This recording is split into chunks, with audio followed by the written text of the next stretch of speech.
Hello, everyone. Welcome to a new episode of Parenting and You with me, Dr. Shefali. Are you a parent who wants to be the best, the most, and create this perfect, idyllic life of the perfect family and the perfect career? Well, if this sounds like you, then you are going to get so much out of this episode.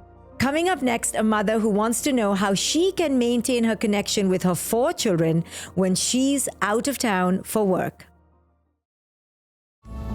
Joining me now is Chris. She's a mother of 4 children. She travels a lot for work and wants to know how to maintain her connection with her kids while she is away. Hello, Chris. Welcome. Tell us what's going on.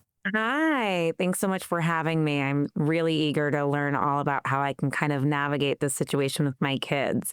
I can give you a little bit of a background about what I do and why I travel, because I think that plays a big part in maintaining a connection with my kids. I own a communications agency, so I'm constantly traveling nationwide and globally, and not just once every quarter. It's really every couple of weeks, sometimes every other week. And my youngest is 2 months, and I actually leave for a business trip tomorrow. So this is perfect timing because it's been kind of weighing on me a lot lately. You know, as a mom, that's my first and really the biggest priority in my life, right? Everything I do is for them. Every single thing I do with my career, as I'm sure you can relate to, is for my kids. And so it's really hard when you're having to also sacrifice time with them in order to, fulfill your dreams, but also the dreams you have for your family. And so I think for me, the biggest piece of this puzzle is I love them. My oldest is 5, so 5, 4, 2, and 2 months. And they're young, but they're getting to the age where they're starting to recognize that I'm leaving. How many days do you leave for at a time?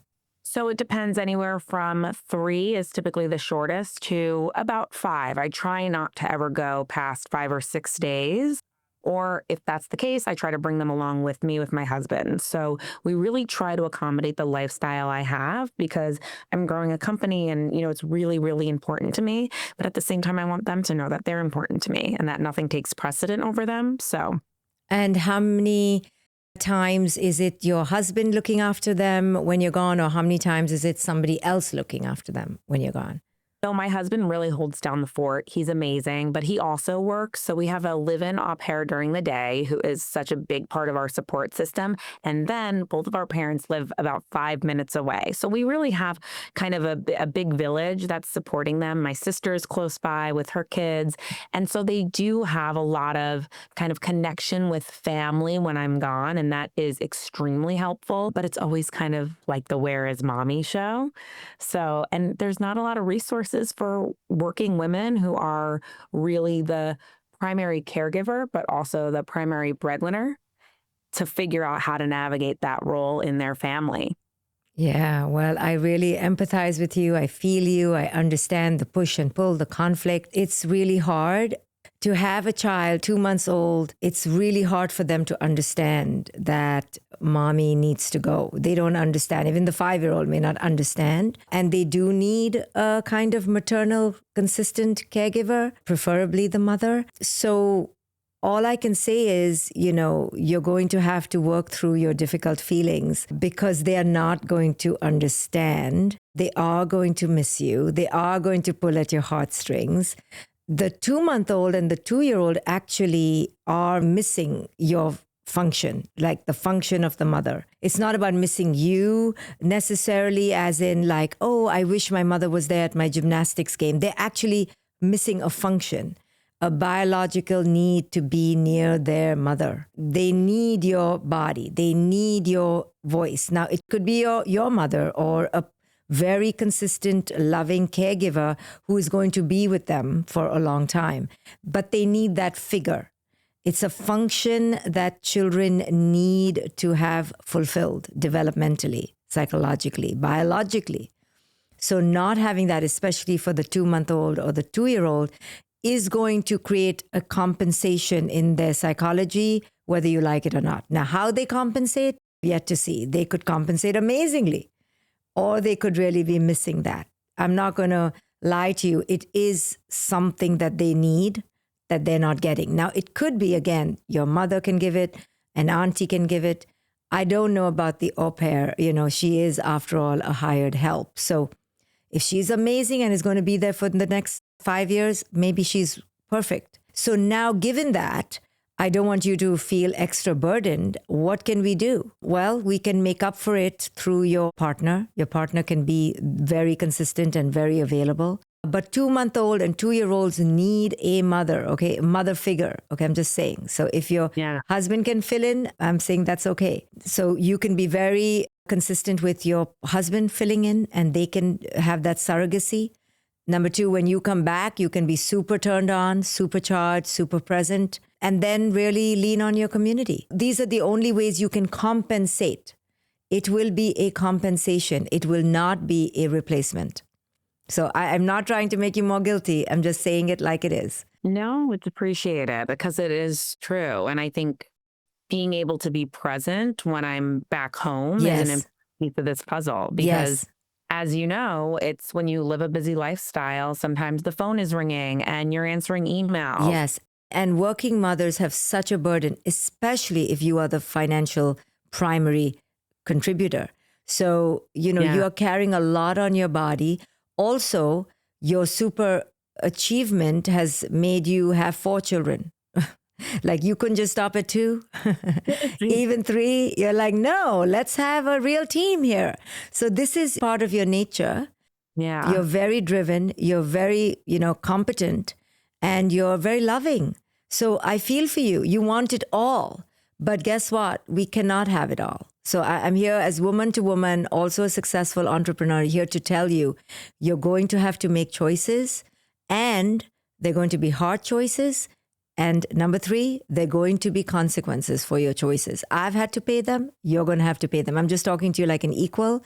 I'm here to tell you, I'm not here to lie to you and tell you, oh, it's okay. You can have it all. No, this is hard. Your children are going to face consequences, and you're going to face consequences because what you're doing is supernatural.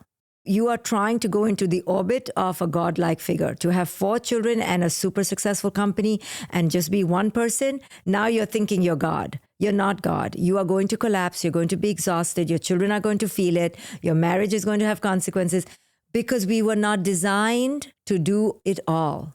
We were designed to either have the children and be in a community and a little bit of work outside the home.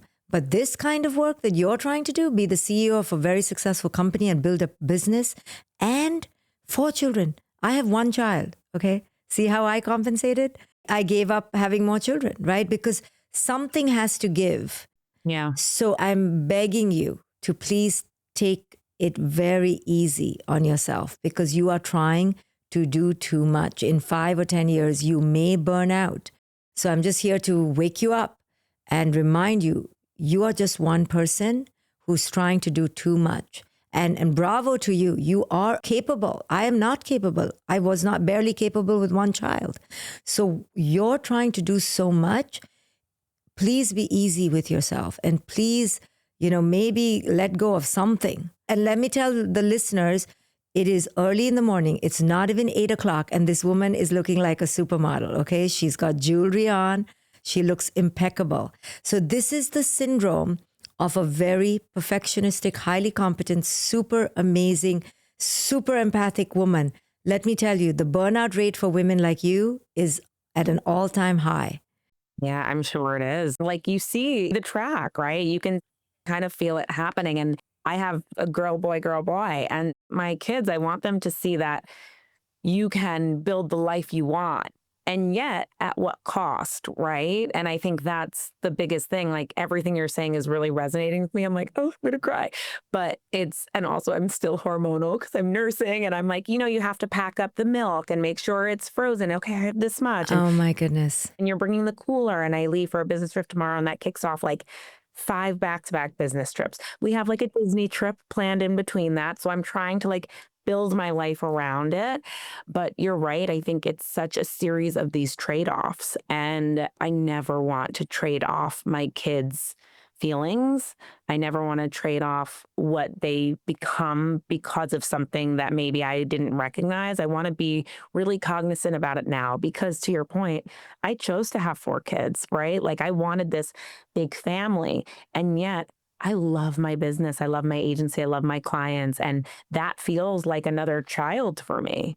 And so I don't want to give up either thing. And I think I'm just learning how to maybe like turn down the volume on one in one moment, turn up the volume on the other, and then switch when it needs to. And that's just, it's so hard because I want to be everywhere and everything to everyone. I know. And the person you will sacrifice the most is yourself.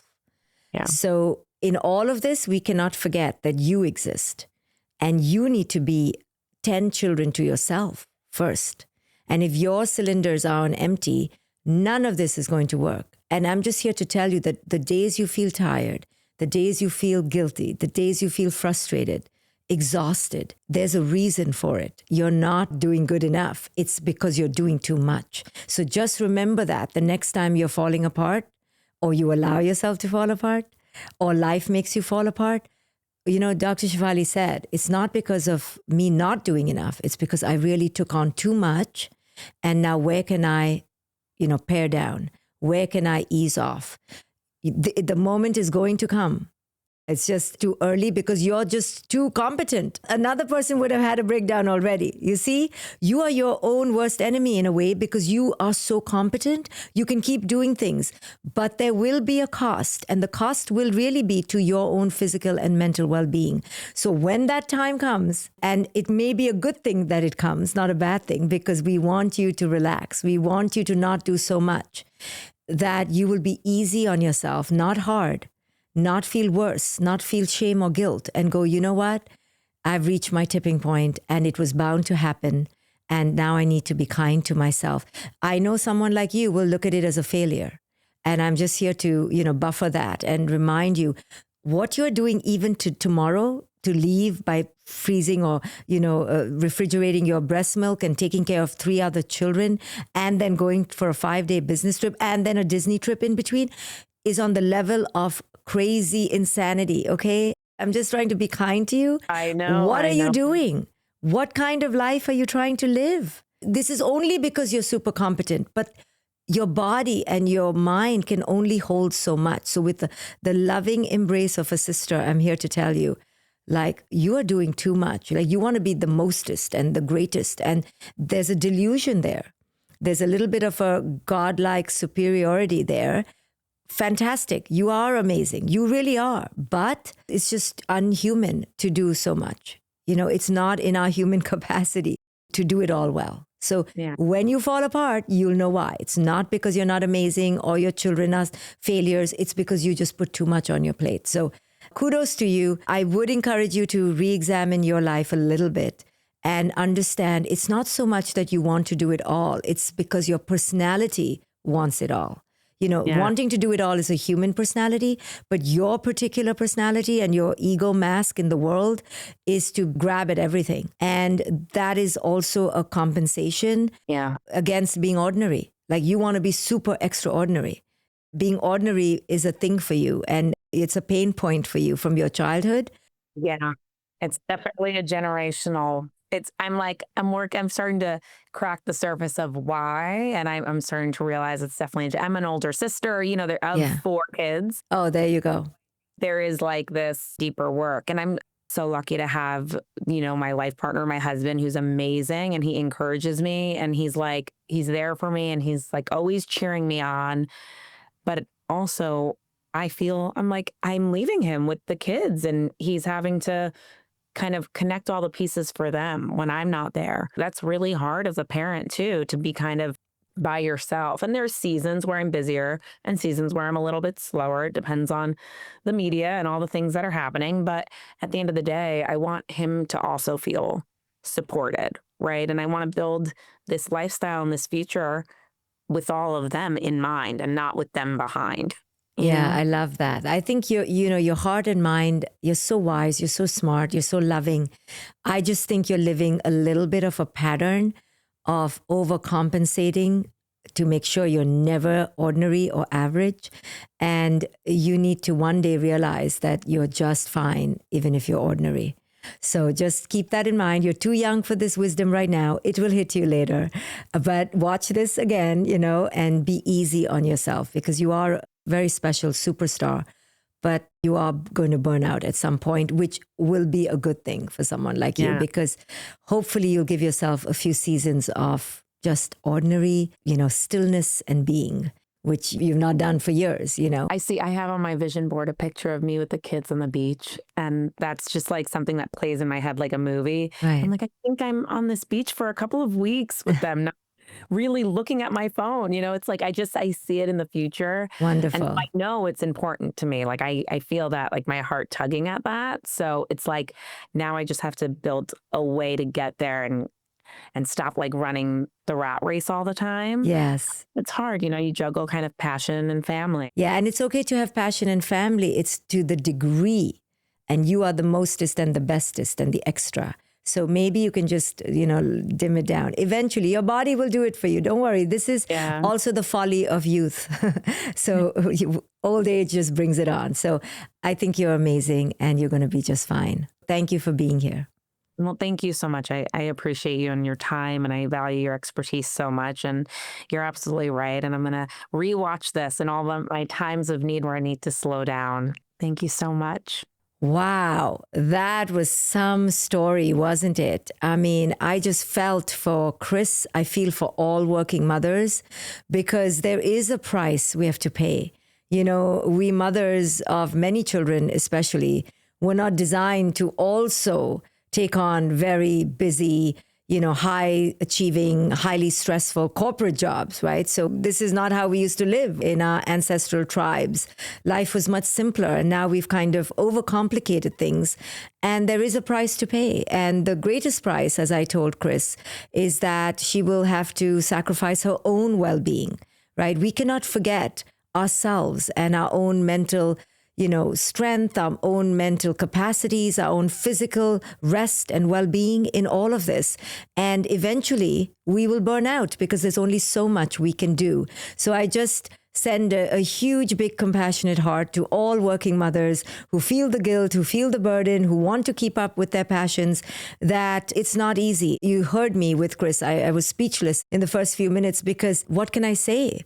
It is hard. There is a struggle, and it's not an easy fix. All I will remind working mothers is that it's important for our children to have restful, present, easygoing, non-anxious mothers around. It's important for our children to have that.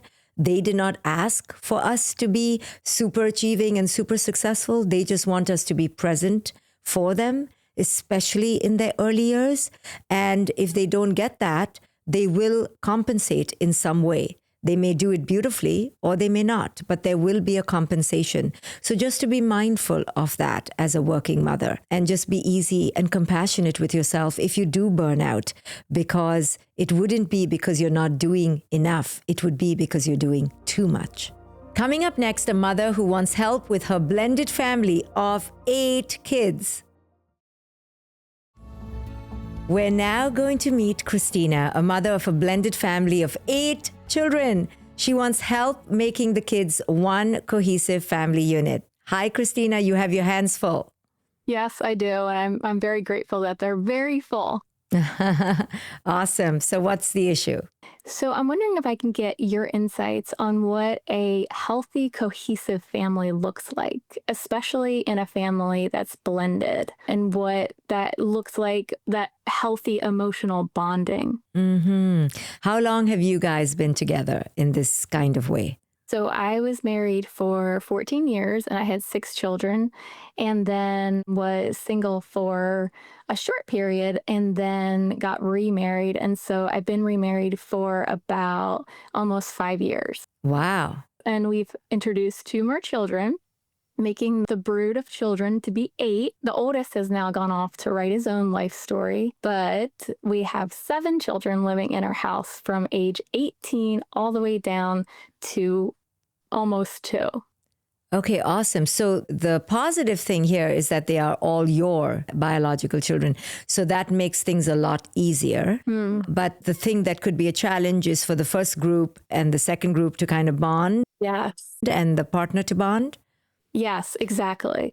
The only way that I can describe it is sometimes I feel like I belong to like these two different worlds.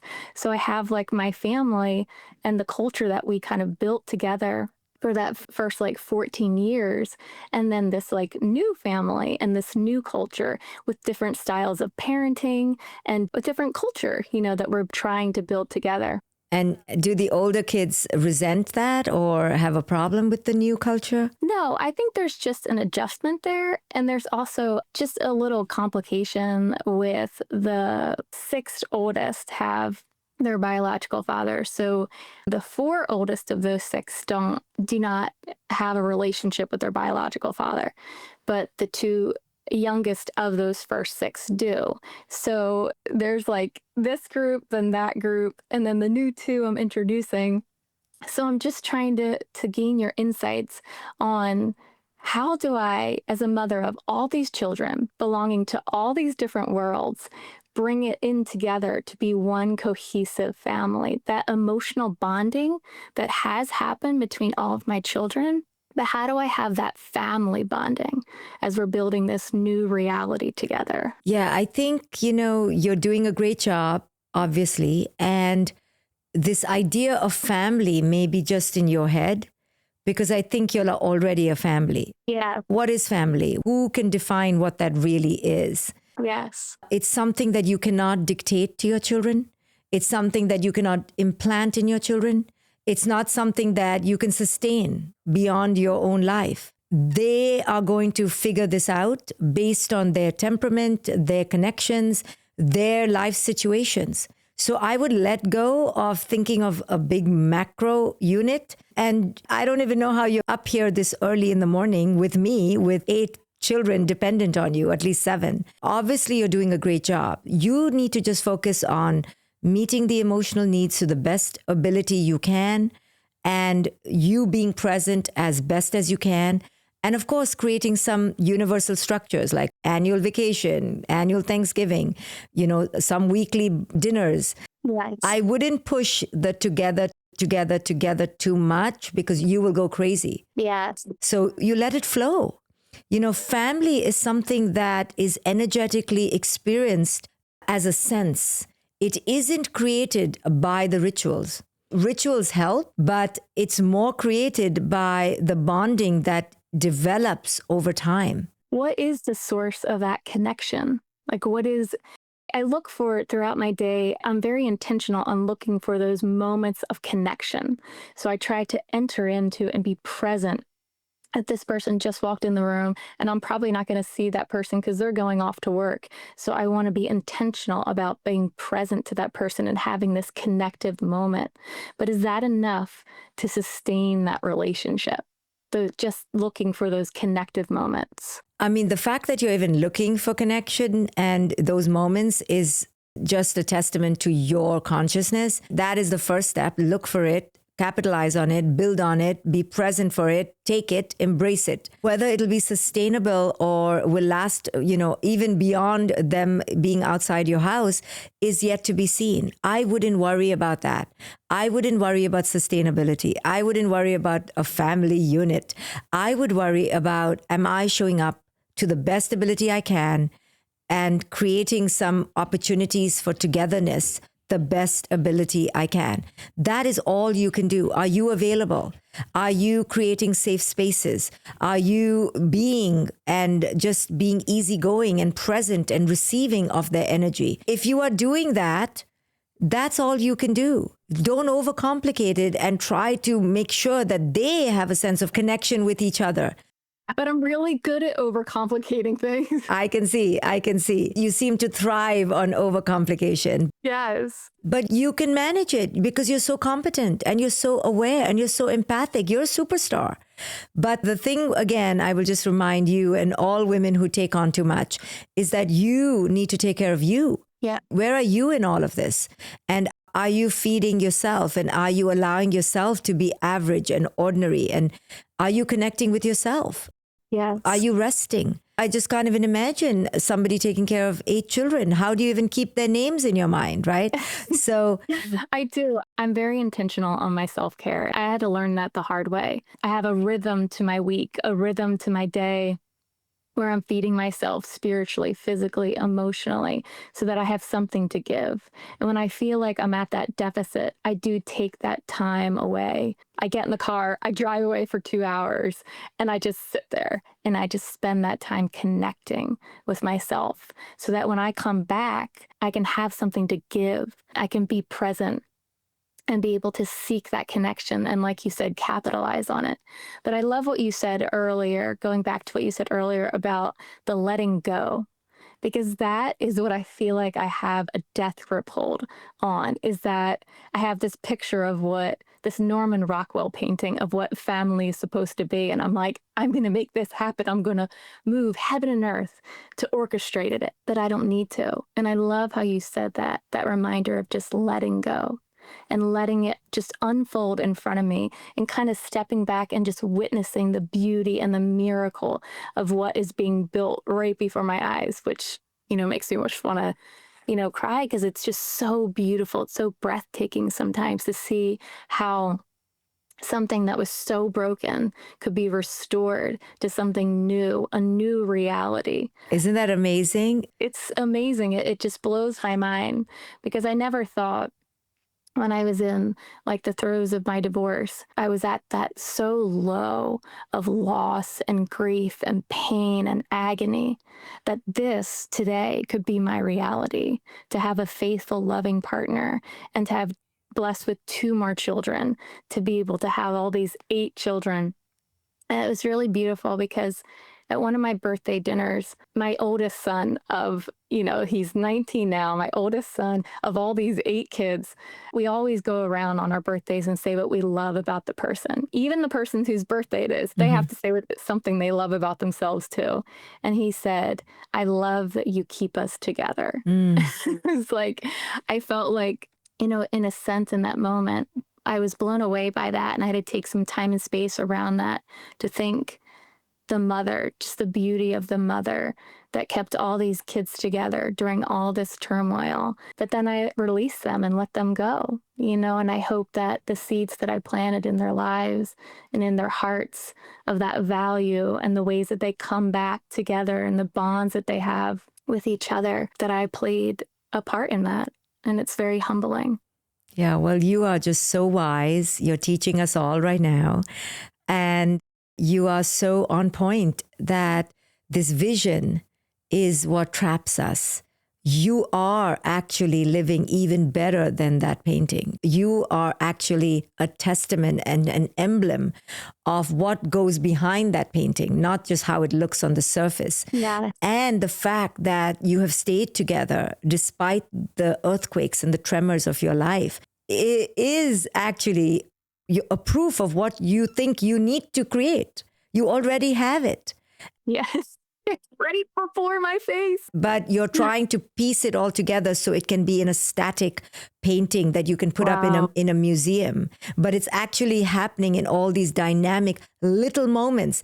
And I just want to remind you that even though it could fall apart between sibling number 3 and 7 or between 5 and 2, in a moment, it doesn't mean that the painting is shattered. That is the nature of life. It ebbs and flows and has crescendos and depths and abysses and crevices, but it doesn't mean it all is to naught, right? So even if you were married before and you had 14 years of one way, doesn't mean all of that was a failure. Everything was building on everything else. And we don't see life in the big picture. We just get stuck in this fantasy and we want it framed and we want it to stay like that. Life is not like that. Life is infinite moments, hidden, invisible. We don't know the effects of what's happening. We may be dead.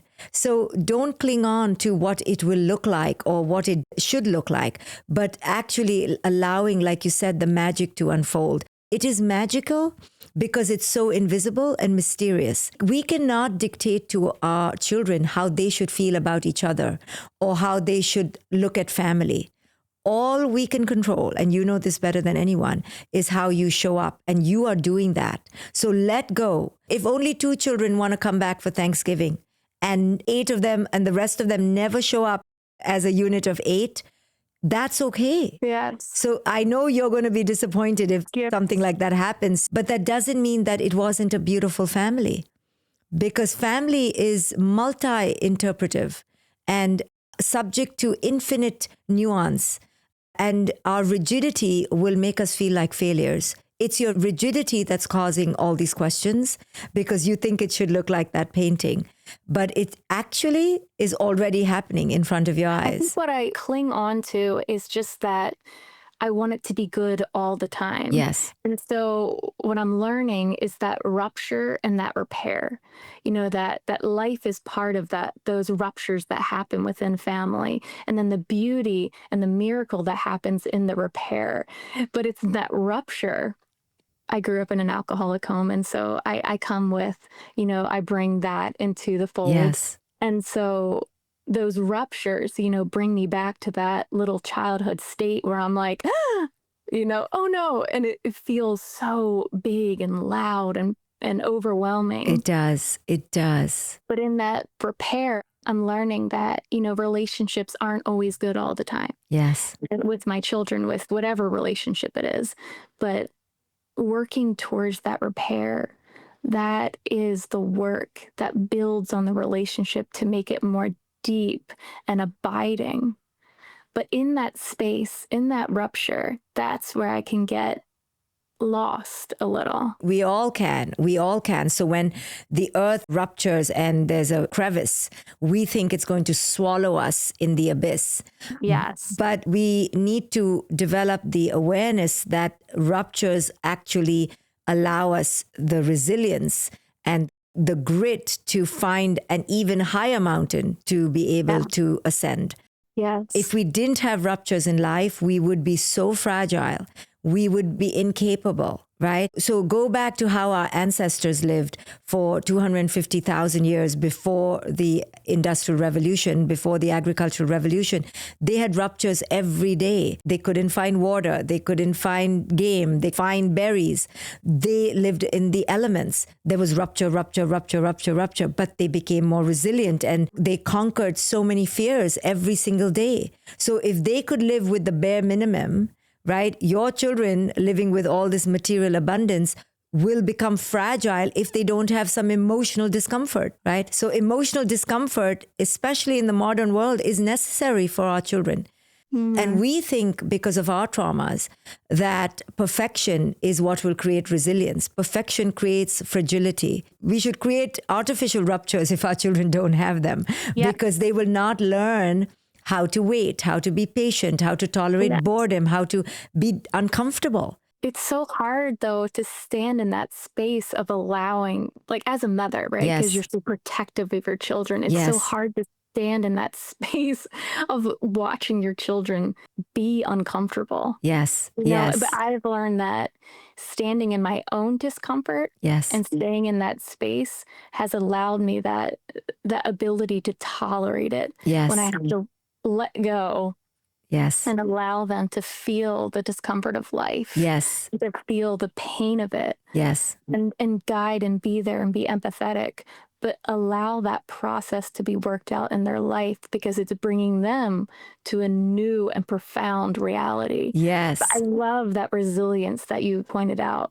that grit, that resilience that we do need. But I think my original mindset when I went into motherhood and operated out of that for many, many years was that I need to protect these children and create this utopia, this like Truman Show reality that my kids, wake up and, they're in this beautiful reality of life is always good and then there's no pain. And I created that reality for them for many, many, many years until that huge rupture happened in their lives. Right. And there was this chasm, this divide. Right.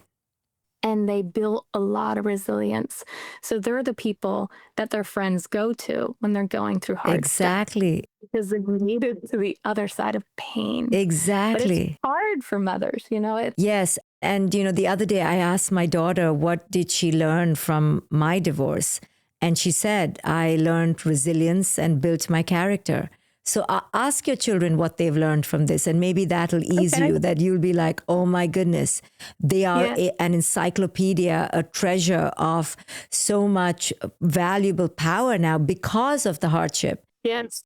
And it is pain that brings power. And you have to just remember that. Without pain, we don't have a chance to test ourselves, and we don't grow. We don't cross over the abyss of comfort. And on the other side of comfort is growth. Yes. That's what you've exposed your children to in a very loving way. So you're brilliant, you're wise, you've gotten it all. You're just too hard on yourself. You put too much on your plate. So let go. Letting go is your mantra, and you're doing a beautiful job. Thank you so much for joining us. Thank you, Dr. Shefali. Wow, what an incredibly wise, brave, courageous woman. I'm sure all of you listening learned so much from her and the first mother. I sure did. But here is the word of caution I want to throw out there, because I myself am a mother who wants to do the most and be the most to everyone around her. Let's not forget that sometimes our urge, our desire, our drive to do so much for our children, that drive may be emerging from our own pain, from our own need to compensate for our fear that we will be nothing if we are just ordinary. You know, I've seen this in so many super competent, super powerful people, that they compensate against this fear of being nothing. Like, who will I be if I'm just still? Who will I be if things fall apart? Who will I be if I don't hold it all together? Who will I be if I'm just alone with myself in a very ordinary way? So because we're afraid of that, we overcompensate. We may overcompensate by exercising too much, or by getting 5 degrees, or taking course after course, or having child after child, or business after business. At some point, we need to look at ourselves in the mirror and go, what am I running away from? Can I just be ordinary? Can I let go of trying to create this perfect image of the perfect life? And we will realize that in the stillness of our ordinariness is a fullness that we can rest easy in. If you are someone listening who is longing for more wisdom like what I give on this podcast, who is longing to be part of a community of people like me, well, then check out my conscious community. I created this community very intentionally to be a safe sanctuary for people who wanted to grow, who wanted more consciousness in their lives, who wanted more stillness. I have groups for parents of teenagers, of toddlers. I have a group for single mothers. I have a group for women going through a divorce, and for partners who are in difficult relationships. I have support circles for all kinds of people. So if you're someone who is looking for such support, then check out my conscious community. It is called the Conscious Circle. I hope I see you there. Thank you so much for listening to this episode, and I will see you on the next episode of Parenting and You with me, Dr. Shefali. Parenting and You with Dr. Shefali is for educational and informational purposes only. It is not intended as a substitute for professional medical, psychological, psychotherapeutic, coaching, healthcare, or other qualified professional advice, diagnosis, or treatment.